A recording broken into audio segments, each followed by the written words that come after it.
KTN Maharashtra news मध्ये आपले हार्दिक स्वागत। आपण पाहत आहात केटीएन महाराष्ट्र न्यूज। काही ठळक बातम्या। सध्या मुंबई येथे अर्थसंकल्पीय अधिवेशन सुरू आहे। या दरम्यान किनवटचे आमदार भीमराव केराम यांनी एक लक्षवेधी मांडली।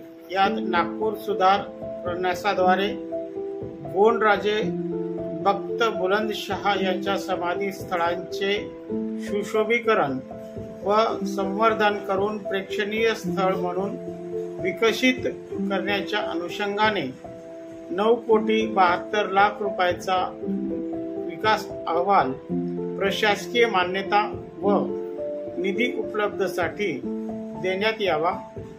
यासाठी किनवटचे आमदार माननीय श्री भीमराव केराम यांनी विधानसभेत लक्षवेधीचा मुद्दा उपस्थित केला। यास मंत्र्यांनी सदरील मागणी ही तात्काळ निकाली काढली जाईल असे सांगितले। अध्यक्ष महोदय, या ठिकाणी माननीय मंत्री महोदयांनी जे उत्तर दिलेलं आहे, उत्तर जरी समाधानकारक असलंय, मला या ठिकाणी जास्त न बोलता दुर्दैवाने या देशामध्ये आदिवासींचं सुद्धा एक राज्य होतं। आदिवासींचं गोंडवानाच्या राज्यामध्ये आदिवासींचे एक भक्त बुलंदशाह राज्य होते, हे सुद्धा या सभागृहाला आठवण करून द्यावं लागते।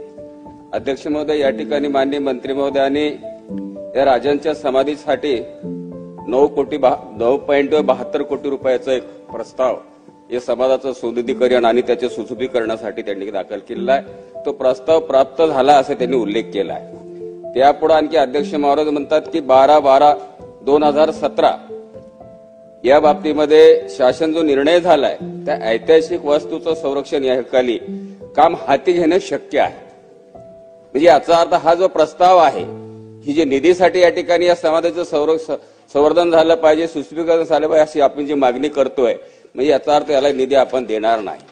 त्या पलीकडे आणखी दुसरं पुढचा एक विषय त्याच्यामध्ये उत्तरात असं लिहिलंय, सांस्कृतिक कार्य विभागाशी चर्चा करून पुढील निर्णय घेण्यात येणार आहे।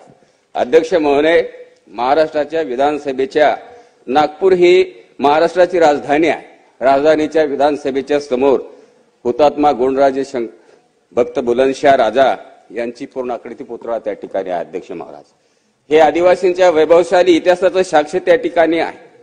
या देशातल्या असणाऱ्या आदिवासींचा वैभवशाली इतिहासाचं संवर्धन झालं पाहिजे अशा पद्धतीची अध्यक्ष महोदय आदिवासींच्या ऐतिहासिक अशा पद्धतीचा इतिहासाचा असणारा वारसा सांगणारा हा लक्षवेधीचा विषय आहे। अध्यक्ष महोदय, त्याच्यामध्ये निर्बंध घालताय। आम्ही मागणी किती करतो? 9 कोटी रुपये, आणि 9 कोटी रुपये देण्यासाठी म्हणून या ठिकाणी अनेक इकडे जीआरचा एक उल्लेख करताय, दुसऱ्या बाजूने सांस्कृतिक कार्य विभागाशी चर्चा करून निर्णय घेण्यात येईल अशा पद्धतीचा उल्लेख करतायत। आणि काय मागणी करतो अध्यक्ष महोदय? या ठिकाणी जो देवगडचा गोंडवानांचा राजा भक्त बुलंदशाह राजे उईके यांनी 1668 मध्ये या राजांनी ते 1606 पर्यंत या ठिकाणी रतीने राज्यवट केली। हे नागपूर शहर या राजांनी बसवलेलं अध्यक्ष महोदय, आणि त्यांचं समाधी त्या ठिकाणी आहे। त्या समाधीचं सुशोभीकरण झालं पाहिजे, समाजाचं त्याचं सौंदर्यीकरण झालं पाहिजे, या सगळ्या गोष्टी आम्ही या ठिकाणी मागतो।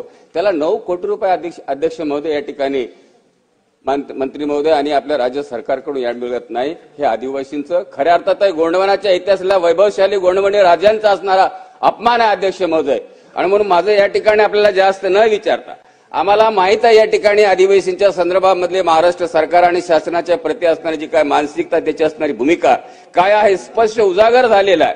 आणि म्हणून माझी मागणी आहे, किमान यांनी आपल्या उत्तरामध्ये दाखल दिल्याप्रमाणे या असणारे 9 कोटी जो काय आम्ही प्रस्ताव या ठिकाणी राज्य शासनाकडे याचं सुशोभीकरण आणि सौंदर्यीकरणासाठी मागणी केलेली आहे, ह्याची तर पूर्तता आपण करणार आहात काय? हा एक विषय आहे।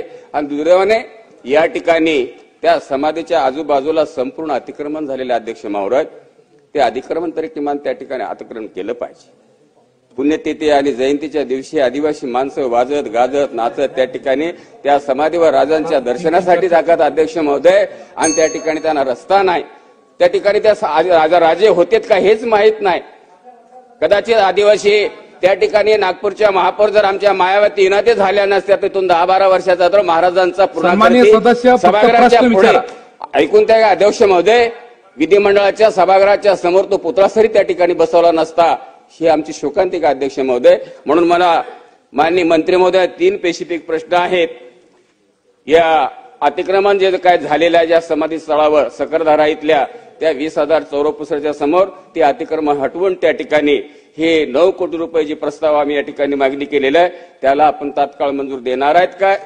आणि हे भग्न अवस्थेमध्ये तुटलेले असणारे आदिवासी भक्त बुलंदशाह राजा यांच्या समाधीचं ऐतिहासिक हे वैभवशाली ऐतिहासिक असणारं जे स्थळ आहे त्याचं असणारं सुशोभीकरण आणि त्याचं सौंदर्यीकरण करून गोंडवानांचा जो काय ऐतिहासिक अशा पद्धतीचा इतिहास आहे त्यासमोरचा असणारा प्रवेशद्वार गोंड शैलीच्या जी काय आमची आराखडा आहे जे काय गोंड संस्कृतीची आमची जी काय ठेवणी आहे तशा पद्धतीचं प्रवेशद्वार त्या ठिकाणी आपण तरुण घेणार आहेस काय असे माझे स्पेसिफिक या ठिकाणी 2 प्रश्न आहेत अध्यक्ष महोदय.